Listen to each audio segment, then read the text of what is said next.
The stars held their secrets close, and tonight they whispered of tragedy. In the observation deck of Gateway Station, Captain Rebecca Thorne stood alone, her reflection ghost-like against the backdrop of infinite darkness. She was 38 years old, with silver threading through her dark hair far too early, a testament to the burden she carried. Her uniform was crisp, her posture military perfect, but her eyes told a different story. They were the eyes of someone who had watched too many ships disappear into the void. Behind her, the door hissed open. She did not turn. She knew the footsteps, heavy and deliberate, belonging to someone who moved with purpose even in grief. "They're not coming back, are they?" The voice belonged to Lieutenant Colonel David Park, her second in command and the closest thing she had to a friend in this massive station orbiting Earth. He was a broad-shouldered man with kind eyes that had seen too much combat, his face weathered beyond his 42 years. Rebecca finally turned. The 9th expedition launched 6 months ago. Communication ceased after 72 hours. The 7th expedition vanished 14 months before that. Protocol says we wait 18 months before declaring them lost. Protocol was written by people who never had to wait, David said quietly. He moved to stand beside her, both of them staring out at the stars. "My daughter's name is on that list. Lieutenant Emily Park, communications specialist aboard the Horizon's Edge." Rebecca's throat tightened. She had not known. In a fleet of 50,000 souls, it was impossible to know every connection, every relationship, every thread that bound humanity together. But now she understood the weight in David's voice, the careful control he maintained over his emotions. "I'm sorry," she said, and the words felt hollow. "Don't be sorry, be angry." David's hands clenched into fists at his sides. 8 expeditions before these 2. 10 missions into the Theta Serpentis sector.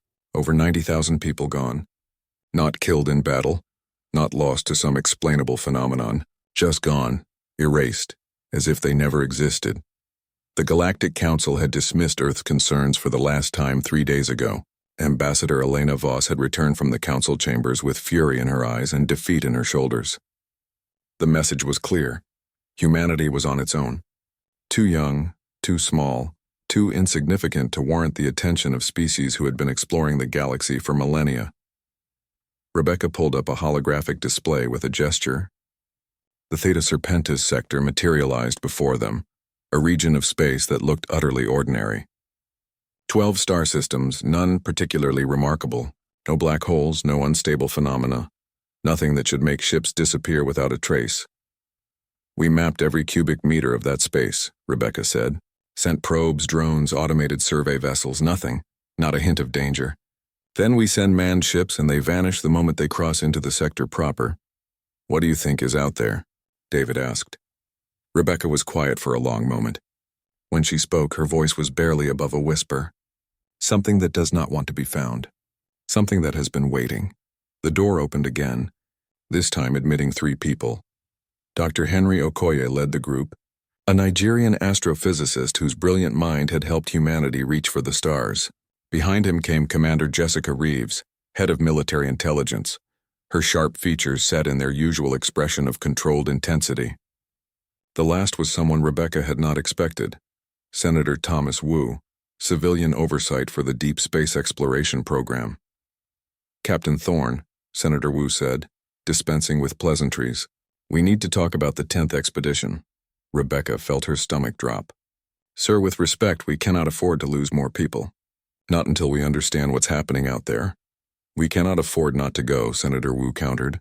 He looked older than his 60 years, the weight of political office having carved deep lines into his face. "Earth's population is demanding answers. The families of the missing are demanding action. And frankly, our position in the galactic community depends on our ability to solve our own problems." Dr. Okoye stepped forward, projecting another holographic display.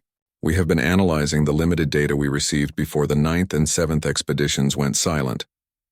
There's a pattern, a very specific pattern.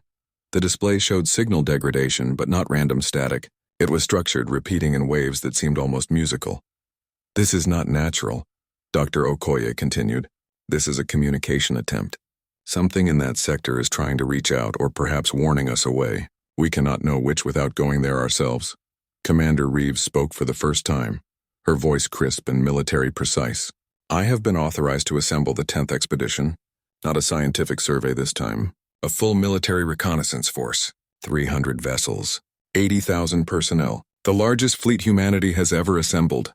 David's head snapped around. You're sending an invasion force into unknown territory? That's madness. That's survival. Reeves shot back. If there's a hostile force in that sector capable of destroying our ships without a fight, we need to know.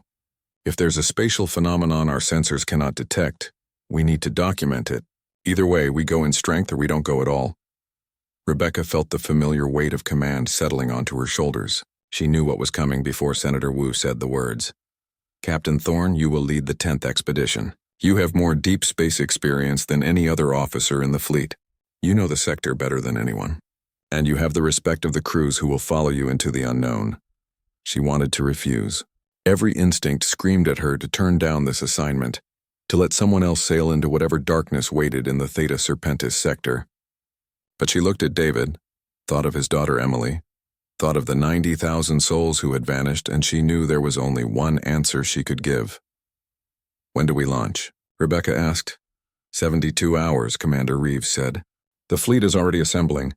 Every available warship, every carrier, every support vessel we can spare. We're betting everything on this mission, Captain.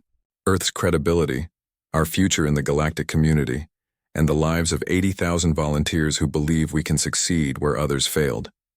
Rebecca nodded slowly, accepting the burden. Through the observation window, the stars continued their eternal dance, beautiful and terrible and utterly indifferent to the fate of the small beings who dared to explore their depths. Somewhere out there, in the dark between the stars, something waited, and in 3 days humanity would sail straight into its embrace. The launch was silent. No fanfare, no speeches, no crowds gathering to wave farewell. The families of the missing had made it clear they wanted no celebration, only results. Rebecca stood on the bridge of the UES Relentless, humanity's newest and most powerful warship, watching through the viewport as 300 vessels arranged themselves into formation. It was beautiful in a terrible way, like watching an army march toward an inevitable battle. All ships reporting ready, Captain, said Lieutenant Nina Volkov from the communications station. She was young, barely 25, with nervous energy that manifested in the rapid tapping of her fingers against her console. This was her first deep space assignment, and Rebecca wondered if the young woman understood what she had volunteered for. Beside Rebecca, Commander Felix Zhang reviewed tactical displays with the focused intensity of a chess master, planning 20 moves ahead. He was a veteran of the border wars, one of the few military engagements humanity had participated in since joining the galactic community. His reputation was built on keeping people alive in impossible situations. Defensive formations locked, Felix reported. Point ships have full sensor arrays active. If there's anything unusual in that sector, we'll detect it before we get close. Rebecca wished she shared his confidence. She activated the fleet-wide channel, her voice carrying to 80,000 souls spread across 300 ships. This is Captain Thorne. In 10 minutes we jump to the Theta Serpentis sector. I will not lie to you about what we face. 10 expeditions have entered that region of space. None have returned. We do not know what happened to them. We do not know if they were destroyed by hostile forces, consumed by spatial anomalies, or simply lost to some phenomenon our science cannot yet explain. What we do know is this: 90,000 of our people are missing. 90,000 mothers, fathers, sons, daughters, friends. They deserve answers. Their families deserve closure, and humanity deserves to know what lurks in the darkness. She paused, letting the weight of her words settle across the fleet. We go in prepared for anything. We go in together. We go in knowing we might not come back. But we go in because that is what humanity does. We explore. We question. We refuse to accept that any mystery is beyond our understanding. All ships prepare for jump on my mark. The countdown began. Rebecca felt her heart hammering against her ribs. Around her, the bridge crew worked with practiced efficiency, but she could see the tension in their shoulders, the way hands trembled slightly before steadying themselves. Mark, Rebecca said. Space twisted. The comfortable darkness of Earth's orbit vanished, replaced by the specific configuration of stars that marked the Theta Serpentis sector. For exactly 12 seconds, everything seemed normal. Sensors read nominal. Communications were clear. 300 ships floated in perfect formation. humanity's greatest achievement hanging in the void. Then Nina screamed. It was not a sound of fear, but of pain, raw and primal. She clutched her head, her face contorted in agony. Around the bridge, other crew members staggered, crying out. Rebecca felt it too, a pressure inside her skull, as if something massive was trying to force its way into her mind. Medical teams to all stations, Felix shouted, somehow maintaining his composure even as blood trickled from his nose. Captain, we're receiving similar reports from every ship in the fleet. It's not an attack. It's something in this space itself. The view screen flickered. For a moment, Rebecca saw something impossible. The stars were wrong. Not different, but layered, as if she was seeing multiple versions of the same space overlapping and intersecting. And in the spaces between realities, something moved. Dr. Okoye's voice crackled over the communication channel from his position aboard the research vessel Newton. Captain, the pattern we detected earlier. It's not a warning or a communication. It's a dimensional signature. This sector exists in multiple states simultaneously. The ships did not disappear. They phased into alternate dimensions. Rebecca's mind raced even as the pressure in her skull intensified. Can we bring them back? Unknown. But Captain, I'm detecting energy signatures consistent with our missing vessels. They're here, just not in our version of here. The tactical display lit up with alerts. Felix's face went pale. Captain, we have company. Multiple contacts. They're not showing up on conventional sensors, but the dimensional scanners are picking up hundreds of vessels. No, thousands. They've been here the entire time, just phased slightly out of our reality. One of the contacts moved closer and suddenly it phased into visibility. The ship was massive, easily 10 times the size of the Relentless.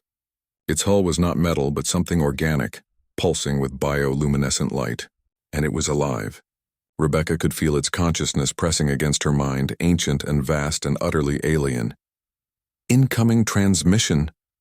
Nina gasped, fighting through her pain. Not audio or visual. It's direct neural contact. Put it through, Rebecca ordered, not sure if she was making the right choice but knowing they needed information. The voice that filled her mind was not a voice at all. It was emotion, concept, understanding that bypassed language entirely. The entity identified itself not with a name but with a feeling. Guardian. It had watched this sector for longer than humanity had existed. It existed across dimensions, protecting something that Rebecca's mind struggled to comprehend. The missing expeditions had not been destroyed.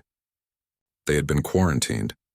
Humanity's ships had triggered ancient defenses, and the Guardian had shifted them into pocket dimensions to prevent them from reaching what lay at the sector's heart. Show me, Rebecca projected back, not speaking but thinking with desperate intensity, and the Guardian showed her.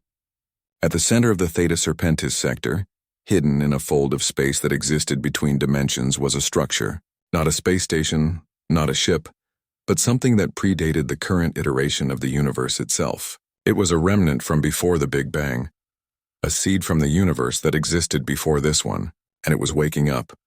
If it fully activated, it would cascade through dimensions, unmaking reality as it sought to restore the conditions of its original universe. Every species in the galaxy would cease to exist. Not killed, but simply erased from the causal chain of events that led to their existence.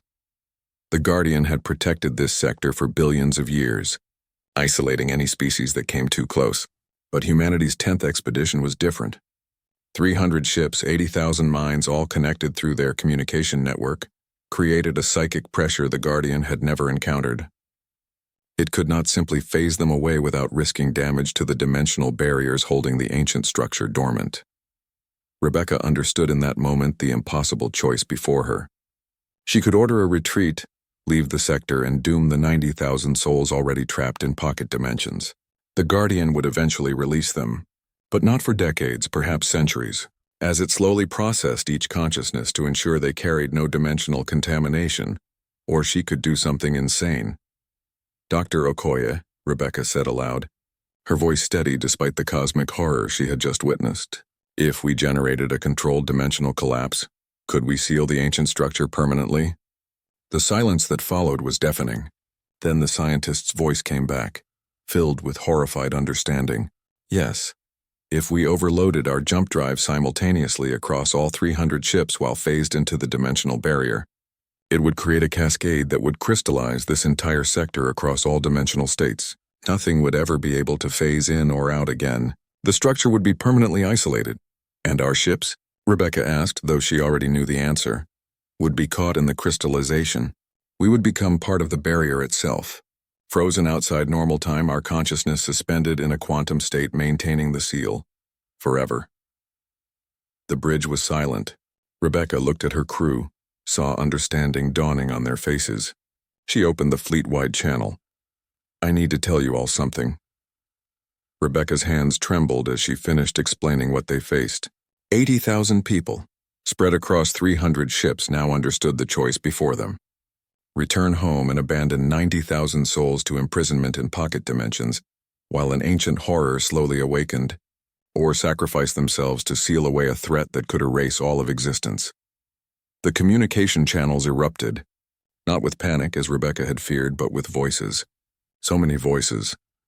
Lieutenant Nina Volkov spoke first, her young face streaked with tears but her voice unwavering. My sister was on the 7th expedition. She's out there, trapped. If there's even a chance we can free her before we seal this sector, I vote we do it. My husband, someone said from the carrier Valiant. He was chief engineer on the 9th expedition. I came here to find him. If this is how I find him, then so be it. More voices joined, a chorus of human determination that made Rebecca's chest ache. These were not soldiers blindly following orders. They were people who understood the cost and chose to pay it anyway. David Park's face appeared on her private channel. His eyes were red, but his voice was steady. Emily would be proud. Hell, I'm proud. This is what humanity does, Rebecca. We don't run from the darkness. We become the light that holds it back. Dr. Okoya's voice cut through the chaos with scientific precision. Captain, I have an idea. It's risky, but the Guardian showed you how it phases objects between dimensions. If we time this perfectly, we can use the initial stages of the dimensional collapse to pull the trapped expeditions back into our reality before the final crystallization occurs. They would have maybe 30 seconds to jump away before the seal completes. Felix was already working the calculations. If we position our ships in a spherical formation around the trapped vessels and initiate the overload in sequence rather than simultaneously, we create a dimensional wave that pushes inward. The trapped ships get caught in the wave and pushed back into normal space. But we would still be caught in the crystallization, Rebecca said. Yes, Felix confirmed. There's no avoiding that. But we could save them first, Rebecca closed her eyes. In her mind, she saw faces. Her mother, who had raised her alone after her father died in the early space program. Her nephew, who looked at her with such admiration whenever she came home on leave. The students she had mentored at the Naval Academy, bright young minds eager to explore the stars. She would never see any of them again, but 90,000 others would see their families. Would return home. Would live. All ships, Rebecca said, her voice carrying across the fleet with calm authority. This is what we're going to do. The next 4 hours were a frenzy of preparation. Ships moved into position with mathematical precision. Engineers overrode safety protocols that had been designed to prevent exactly what they were about to do. Scientists from the Newton worked, with the Guardian, learning to read dimensional frequencies, to understand the delicate balance they were about to disrupt and remake. Rebecca stood on the bridge of the Relentless, watching the tactical display as 300 ships formed a perfect sphere around the heart of the sector. Inside that sphere, phased into pocket dimensions, 90,000 souls waited unknowingly for rescue. Captain, Nina said softly, my parents are on Earth. I never got to say goodbye. Record a message, Rebecca told her. We all should. The dimensional collapse will preserve them, send them back with the rescued ships. Our families deserve to know why we made this choice. For the next 20 minutes, 80,000 people recorded their final messages. Rebecca waited until last, staring at the recording interface, trying to find words adequate for this moment. Mom, she finally said, by the time you hear this, you'll know what we did. I need you to understand why. All my life you taught me that humanity's greatest strength is not our technology or our weapons. It's our ability to choose compassion, even when survival seems more logical. We could have run. We could have saved ourselves. But 90,000 people needed us, and all of existence needed someone to stand in the gap. So we stood. I love you. I'm not afraid. Tell my nephew to reach for the stars because someone will always be watching over him now. She ended the recording, feeling surprisingly peaceful. All ships report ready, Felix announced. Dimensional overload sequence programmed. Rescue wave calculated. On your order, Captain. Rebecca looked at her crew one last time. These good people who had chosen heroism over survival. She felt privileged to stand with them. For Earth, she said simply. For humanity. For everyone who ever looked at the stars and wondered what lay beyond. Initiate sequence. The Relentless began to vibrate as its jump drives exceeded every safety limit. Around them, 300 ships did the same, their combined energy output rivaling a small sun. The Guardian watched, its ancient consciousness radiating approval and sorrow in equal measure. The dimensional barriers began to crack. Through the fractures, Rebecca saw them. Hundreds of human ships, preserved perfectly in their pocket dimensions, crews frozen in moments of confusion and fear. The rescue wave built, pushing inward with inexorable force. Wave impact in 10 seconds, Dr. Okoye reported, his voice filled with wonder. 9, 8, 7. The trapped ships began to phase back into normal space, their crews suddenly alert, confused, seeing 300 unfamiliar vessels surrounding them in a sphere of light. All trapped vessels, this is Captain Rebecca Thorne of the 10th Expedition, she broadcast. Your jump drives are already charging. You have 28 seconds to exit the sector. Do not wait. Do not ask questions. Jump now and get as far from this sector as you can. Tell them what we did. Tell them why. She watched as understanding dawned on those ships. Watched as they began to jump away, one by one, carrying 90,000 souls back to safety. 15 seconds to full crystallization, Felix said quietly. Any regrets? David asked, standing at her side. Rebecca smiled. Not one. The last of the rescued ships jumped. The Relentless and its sister vessels hung alone in the sphere, their drives reaching critical overload. The dimensional barriers shattered completely, and for one eternal moment Rebecca existed across all possible dimensions simultaneously. She saw the universe as it was, as it had been, as it might have been. She saw humanity's future stretching out across millennia, reaching heights she could barely comprehend. And she knew, with absolute certainty, that none of it would exist without this sacrifice. The crystallization wave collapsed inward. 300 ships, 80,000 souls became part of the dimensional barrier itself, not destroyed, but transformed. Their consciousness merged with the fabric of space-time, an eternal seal holding back the darkness, a monument to the moment humanity proved it belonged among the stars. On Earth, in the orbiting station where this had all begun, alarms sounded. 90,000 people had just appeared in normal space, confused but alive. As their stories poured in, as the final messages from the 10th Expedition were received, humanity understood what had been done in their name. Ambassador Elena Voss stood once again before the Galactic Council, but this time she did not plead. She simply told them what had happened, how humanity had faced a threat that could have ended all existence, how 80,000 volunteers had chosen sacrifice over survival, how they now stood as eternal guardians, frozen in quantum states, holding back the darkness so that others might live. The chamber was silent when she finished. Even Counselor Corfax, who had dismissed humanity as too young and insignificant, stood with his forearms crossed in a gesture of profound respect. Perhaps, he said quietly, we have underestimated you. But Elena was not interested in their respect anymore. She delivered her prepared statement, her voice carrying the weight of 80,000 sacrifices. The Theta Serpentis sector is now a memorial. No ship will enter it. No probe will disturb it. It stands as a reminder of what humanity is capable of when we choose to act. We did not ask for your permission. We did not wait for your approval.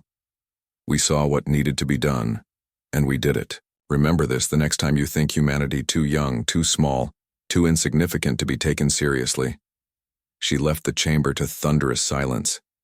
And in the Theta Serpentis sector, where space itself had crystallized across infinite dimensions, 80,000 consciousnesses stood eternal watch. They existed outside time now, aware but not suffering, guardians who had chosen their duty and would maintain it forever. Among them, Captain Rebecca Thorne watched the stars she had loved so much, content in the knowledge that her sacrifice had meaning. The Guardian, that ancient entity that had protected this sector for billions of years, was no longer alone. It had companions now, beings who understood the weight of eternal vigilance. And sometimes, on quiet nights, when the stars aligned just right, their combined consciousness would send a message rippling across dimensional barriers, reaching Earth with a simple truth. Humanity had passed the test, not of strength or technology, but of character, and the galaxy would never see them the same way again.